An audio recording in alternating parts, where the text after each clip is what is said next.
ఒక దళిత జాతికి చెందిన వ్యక్తిగా ప్రొజెక్ట్ అవ్వడం వల్లనే సుఖరాం నర్సయ్య ఇంకా కూడా డౌన్ లో ఉన్నాడు అని అంటే ఏమంటారు? వాస్తవం అది అనేది ఏం లేదు, విచిత్రం ఏం కాదు. మరి ఎందుకు అంత కావాలని ఎందుకు అనుకుంటున్నాను? నార్మల్ గా వెళ్ళిపోతా ఉన్నాను. నేనేమంటా అంటే 2 సంవత్సరాలుగా ఇక్కడ అణచబడ్డ కులాలి. కాసాల నడిసిరెడ్డి అని ఉంటాడు ఆయన. ఆ కాసాల నడిసిరెడ్డి రెడ్డి కాబట్టి ఎక్కడో ఉన్నాడు. అదో దళిత సామాజిక వర్గానికి చెందిన బిడ్డ అయితే నువ్వు ఏడపాట పాడదు, ఏడు నువ్వు నేను రాణిస్తారా అన్నాడు ఇట్లా దాకా. ఈయనకొక్కరికి మా బిడ్డలు కూడా ఆయనకి ఈయనకి ఎవరోనికో పాటలు రాస్తుంటారు, 4 పైసలు తెచ్చుకొని పూట గడుపుతుంటారు. ఆయన బెడ్రూమ్లకు మిమ్మల్ని రాణిస్తాడరా అన్నాడన్న. సోయింది ఎవరికైనా? ఎవరికి సోయలేదు. గొప్ప గొప్ప కళాకారులు అనుకునేటువంటి పీకుడు మంతులే పోయి అన్న నేను పాట రాస్తా, అన్న నేను టీమును పెడతా, అన్న నేను డప్పుల టీం పెడతా, అన్న నేను డప్పులు కొడతా అని అలా జోక్ కూడా కూర్చుంటారు. గొప్ప గొప్ప వాళ్ళే. ఎంత విచిత్రం. సోయి లేదు, సిగ్గు లేదు, శరం లేదు, ఏమనాలని. కాబట్టి రామ్ నర్సయ్య అనేటోడు ఇట్టుండిపోతాడు. నాకు బతకడం తెలుసు, సింపుల్గా చెప్పాలంటే నాకు బతకడం తెలుసు. అంటే ఏ రకంగా బతకడం? నాకు ఫర్ ఎగ్జాంపుల్ నీకు గొప్ప కారు ఉంది, నాకు అలా తిరగాలని ఏం కోరిక లేదు. నా కాడు ఉన్నది ఇంద్రభవనం అనుకుంటా. నా కాడున్న ఇంద్రభవనం, నా పడత పట్టల గూడైనా నేను ఇంద్రభవనంగానే ఫీల్ అవుతా. నేను తినేది నార్మల్ బువ్వైనా నేను పరమాన్నమే అనుకుంటా. ఎందుకు అని అంటే నాకు సాటిస్ఫాక్షన్ అది కదా. సాటిస్ఫాక్షన్ లేనప్పుడు నేను ఇబ్బంది ఫీల్ కావచ్చు. బట్ నాకు ఎలాంటి అది లేదు, ఆశనో లేకపోతే ఇంకేదో కావాలనుకున్నప్పుడు నేను లంగన్ కావాలి. అట్లా లంగన్ కావాలి నాకు ఇంట్రెస్ట్. ఇప్పుడు ఇంకేదో కావాలనుకున్న వాళ్ళందరూ లంగలయ్యాయిరైంది. అంటే నేనేమంటున్నంటే అన్న, కొంతమంది 0% లో నిజాయితీగా వచ్చి వాళ్ళు ఏం కావాలనుకున్నారు వాళ్ళు అయ్యారు, వాళ్ళ గోల్ను వాళ్ళు కొట్టగలిగారు. కానీ ప్రజల పేరు చెప్పి, రాజకీయాలు చెప్పి, జర్నలిస్టుల పేరు చెప్పి అనేక చెప్పిన వాళ్ళు నీతికి వచ్చినోడు ఒక్కరిని చూపిరు. మీరు ఒక్కరినే చూపిరు, ఎక్కువ ఏమొద్దు, ఒక్కరినే చూపిరు. ఒకవేళ జర్నలిజాన్ని భ్రష్టు పట్టించి జర్నలిజాన్ని ప్రజాస్వామ్యంలో ప్రజలందరూ చూస్తుండగా, ఈ జర్నలిస్టులంతా చూస్తుండగా నిలువు నిస్తారంగా హత్య చేసిందంటే మల్లన్నని నేనే చెప్తా. ఏమని నిందితుడు మల్లన్నని చెప్తా. మీరు చెప్తారా మీ ఛానల్ నుంచి? మేము ఎందుకు భయపడతామన్నా, వాస్తవం ఏది ఉంటే అది చెప్తాం. నేను అదే అంటున్నా, జర్నలిజాన్ని నిలువు నిస్తారంగా హత్య చేసిండు ప్రజలు చూస్తుంటే. జైలుకు పోతివి, జైలుకు పోయి ఏం చేస్తా? ప్రజల కోసం పోయినా. ఆడికి పోయినా ప్రజల కోసం, ప్రజల కోసం పోయినా. మళ్ళీ బీజేపీకి దేనికి పోతివి?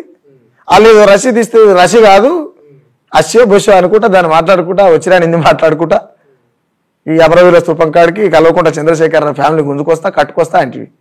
మోడీకి ఆయలో జోక్తివి, తెల్లారే మళ్ళీ మోడీని తిడితివి. నిన్ను ఎట్లా నమ్మాలి ప్రజలు అంటారు. నేను కేసీఆర్ కంటే ప్రమాదంలో ఆయన కాంగ్రెస్ పార్టీ, రేవంత్ రెడ్డి ఓటుకు నోటు దొంగ అంటివి, బ్లాక్ మెయిలర్ అంటివి, చీటర్ అంటివి. మళ్ళీ ఇవాళ ఆయన కాడికి ఎట్లా ఏమంటారు పాదపూజ చేస్తున్నావు అనల్లా అనొద్దా?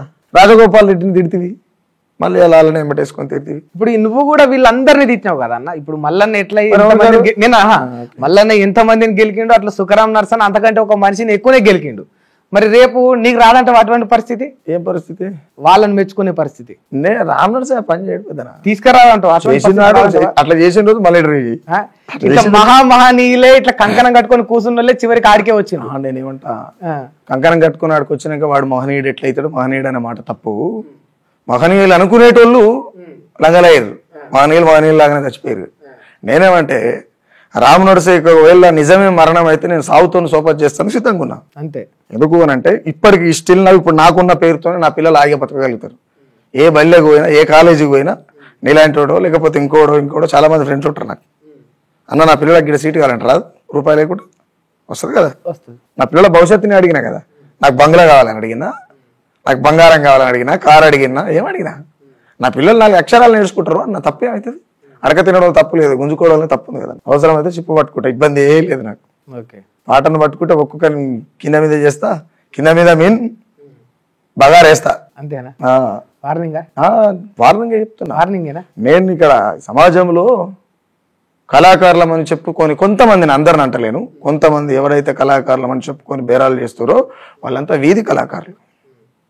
వీధి కళాకారుల గురించి మనం మాట్లాడుకోవద్దు కూడా, కానీ వాళ్ళందరూ వీధి కళాకారులు అంతే.